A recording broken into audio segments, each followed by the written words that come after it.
El exdirector de sustitución de cultivos ilícitos nos acompaña a esta hora, el doctor Eduardo Díaz. Doctor Díaz, gracias por estar en Caracol Radio. Buenos días. Buenos días, Gustavo. Buenos días. Sé que es un tema que tiene unas complejidades técnicas, pero tratemos de aterrizarlo de la mejor manera para que entienda la gente. Dijo el presidente Petro que el modelo creado por la administración de Santos era un modelo individual, que tenía un pago de unas platas cada mes, que esa era la idea, pero que no llegó esa plata a la gente. ¿Eso es cierto? Bueno, primero, entonces aclaremos las cosas. La plata sí llegó a toda la gente, entonces es un punto, pero primero, ¿por qué un modelo individual? Porque así lo definió el acuerdo de paz. El programa de sustitución de cultivos no fue una invención mía, ni de Pardo, ni de Santos. Y así lo definió el acuerdo de paz por una sencilla razón, porque hoy, según la ley, el Código Penal, aún hoy, el delito de tener cultivos ilícitos es un delito.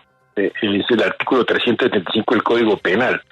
Y quien tenga cultivos está incurso en un delito, de suerte tal, y bien sabe usted, Gustavo, y los escuchas, que en materia penal las responsabilidades son individuales y no colectivas.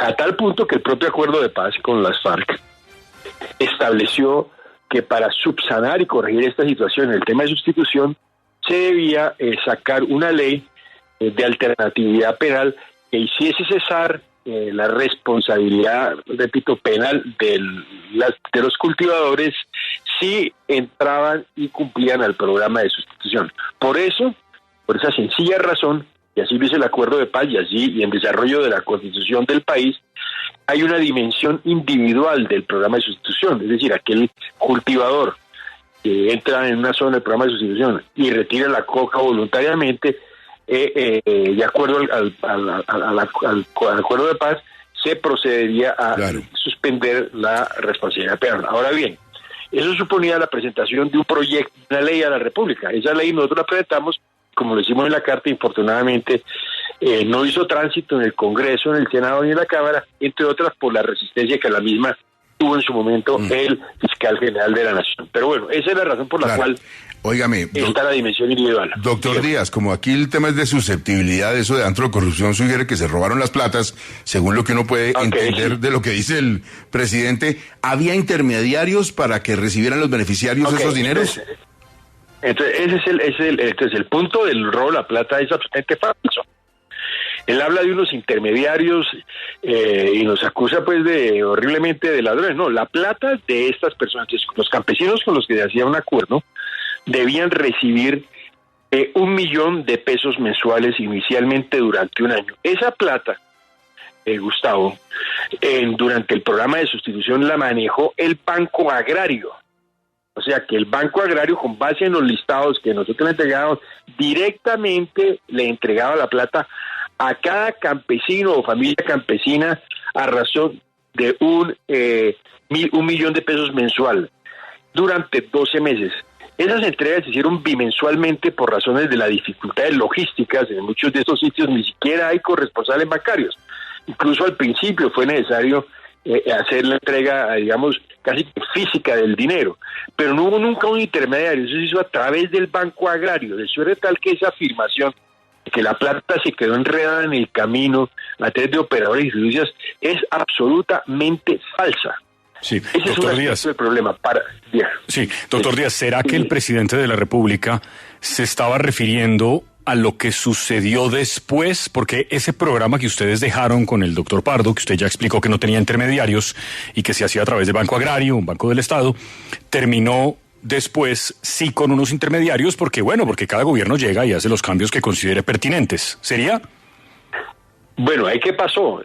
Nosotros teníamos de un lado el Banco Agrario y de otro lado estaba con nosotros la Oficina de Naciones Unidas contra la Droga y el Delito, porque así también lo definió el Acuerdo de Paz. Y esa oficina era la que nos daba apoyo logístico a nosotros y era la que hacía el seguimiento de que los compromisos que se habían suscrito en los territorios, ahí sí entraba la dimensión colectiva, se habían cumplido por parte de los campesinos para proceder de los cultivadores para poder hacer los desembolsos a través del Banco Agrario. Asimismo, esta oficina de Naciones Unidas, que ya tenía presencia de tiempo atrás en Colombia, en estos temas de convenios de cooperación con el Estado colombiano, desde antes de creo que del expresidente Uribe, hacía la estructuración de los proyectos de seguridad alimentaria y de inversión. Pues bien, en el nuevo gobierno, las Naciones Unidas, cuando llegó el gobierno, el presidente Duque fue retirada del programa como a los 6-7 meses. El gobierno dijo que no más con Naciones Unidas y no conozco las razones. Y iniciaron, lo decía ayer Archila, iniciaron unas licitaciones para contratar operadores operadores de estos proyectos de sustitución. Entonces, ahí, incluso por prensa, ya recientemente en la revista Cambio, yo vi, por ejemplo, y leí unas dificultades que existían con algunos de esos operadores. En particular mencionaba la revista Cambio, ustedes pueden buscar, Gustavo, la información recientemente con la OEI. Pero asimismo aparecen otros operadores. Pero eso fue lo que ocurrió después y cuando nosotros ya hacía 4 o 3 años habíamos salido. Y eso es de tal que al presidente lo mal informaron, o está mal informado, no tuvo la precaución de verificar, o no sé por qué razón, sale a atacar y a ofender con una acusación tan grave a quienes estuvimos al frente del gobierno Santos. Ahora, hubo uno de esos comportamientos durante el gobierno del presidente Duque, yo pues no soy quien para decirlo, pero ahí sí hubo unos cambios, ahí sí aparecieron unos operadores que sustituyeron a las Naciones Unidas, que era la oficina que nos brindaba el apoyo logístico. De otro lado, hablando de temas colectivos, es necesario reiterar que el programa de sustitución por ley de la República estableció mecanismos de participación ciudadana directa en la toma de decisiones.